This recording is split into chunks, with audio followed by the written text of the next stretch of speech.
პარლამენტში თვითმმართველობის კოდექსის ალტერნატიული ვარიანტი შევიდა ავტორის საქართველოს ადგილობრივი თვითმმართველობის ასოციაცია. Როგორც ალტერნატიულ კანონპროექტზე მომუშავეები ამბობენ, მათი პროექტი მუნიციპალიტეტების დაშლის ნაცვლად რეალურ დეცენტრალიზაციაზეა ორიენტირებული. რაც შეეხება მთავრობის ავტორობით პარლამენტში წარდგენილ თვითმმართველობის კოდექსს, მისი განხილვა ამ წუთებში კომიტეტებში მიმდინარეობს. სხდომას უმცირესობა კვლავ არ ესწრება. ბოლო ინფორმაციას თამარ ილურიძე მოგვაწვდის. ამ წუთებში განიხილავს ამ ეტაპზე ბოლო კომიტეტი თვითმმართველობის კოდექსს.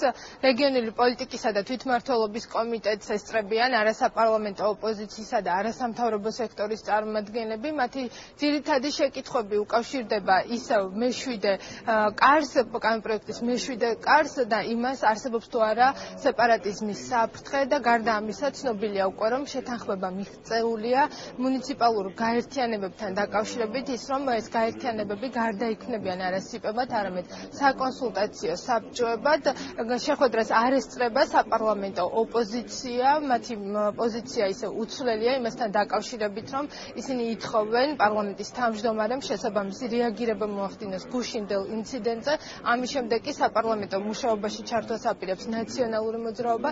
ცნობილია ისიც, რომ 2 საათში პარლამენტის თავმჯდომარესთან არასაპარლამენტო ოპოზიციის კონსულტაცია შედგება თვითმმართველობის კოდექსთან დაკავშირებით. თავარი შეთანხმება ჯერჯერობით არის ის, რომ რაც გვითხრეს, რომ საჯარო სამართლის იურიდიული სტატუსით აღარ შეიქმნება ეგრეთ წოდებული რეგიონული გაერთიანება და ანუ ეს სუბიექტები აღარ დაფიქსირდება და გუბერნატორი აი ამ სუბიექტის პირველი პირი აღარ იქნება, თუმცა არსებობს სხვა შენიშვნები, სხვა კითხვები უკავშირდება სოფლის დონეზე იქნება თუ არა მამასახლისები თუ რწმუნებულები, რასაც უწოდებთ მას, ანუ სულ ერთია ხო, იქნება თუ არა პირდაპირ არჩევითი, როდის მოხდება მუნიციპალიტეტების დაყოფა, მოესწრება თუ არა ეს დროში არჩევნებამდე და რას აპირებენ იმ თემებში, რომ საიდანაც გამოეყოფა თვითმმართველი ქალაქები. ანუ ეს არის რთული თემები, რომელიც უკავშირდება ადგილობრივი თვითმმართველობის არჩევნებს. ჩვენი შენიშვნები უკვე იურიდიულ კომიტეტზე მე პირადად, ასე ვთქვათ, დავაყენე რამდენიმე შენიშვნა, ეს რომელიც გაზიარებული იქნა ავტორების მიერ, ავტორები ალბათ წარმოადგენენ უკვე ამ შენიშვნების გათვალისწინებით კანონპროექტს.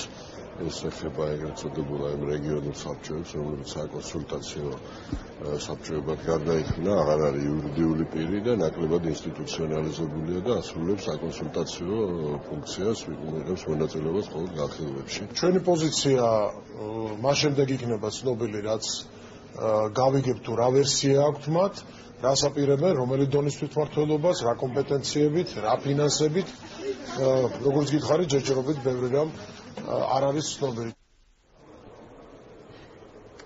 არასამთავრობო სექტორის ნაწილი ნარმანიას უწყების მიერ მომზადებულ კანონპროექტს არ ეთანხმება. დღეს პარლამენტში შემოვიდა ალტერნატიული კანონპროექტი. თვითმმართველობის ასოციაციამ დაარეგისტრირა ახალი კანონპროექტი, რომლის მიხედვითაც ისინი ამბობენ, რომ მათი კანონპროექტი მიმართულია უფრო მეტად დეცენტრალიზაციისკენ და აკრიტიკებენ უკვე განსახილველ კანონპროექტს. ლაპარაკი არის რეალურ ფისკალურ დეცენტრალიზაციაზე, აქ ლაპარაკი არის რეალურ ქონებრივ, ასე ვთქვათ, უფლებამოსილებას, აქ ლაპარაკი არის ადმინისტრაციული უფლებამოსილების დამიჯნაზე, აქ ლაპარაკი არ არის არც მუნიციპალიტეტების დაზრულ ერთეულებაზე, აქ ლაპარაკი არ არის, ასე ვთქვათ, გუბერნატორების ინსტიტუცია. 40 არასამთავრობო ორგანიზაციამ, რომლებიც სამოქალაქო საზოგადოების ქსელში არიან, წარმოვადგინეთ რამდენიმე კვირის წინ ჩვენი 25-მდე შენიშვნა კოდექსის პროექტზე. სამწუხაროდ ამ მომენტისთვის შეუძლებელია ვთქვათ, დღეს რა ვერსია არსებობს. ოფიციალურად არსებობს ის ვერსია, რომელიც მთავრობამ წარადგინა პარლამენტში. თუმცა უკვე ძალიან ბევრი დისკუსია იმაზე, რომ ამ ოფიციალური ვერსიიდან ცალკეულ თემებთან დაკავშირებით უკვე მოხდა კონსულტაციები, მოხდა შეთანხმება და სავარაუდოდ შეიცვლება, მაგრამ რა იცვლება კონკრეტულად ჩვენთვის ამის თქმა ჯერჯერობით წარმოუდგენელია.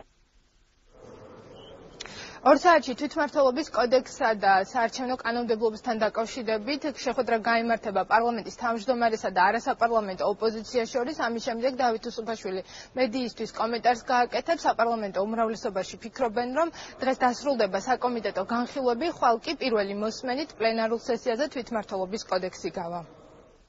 თამარ ილურიძე საუბრობდა პარლამენტიდან პირდაპირ ეთერში.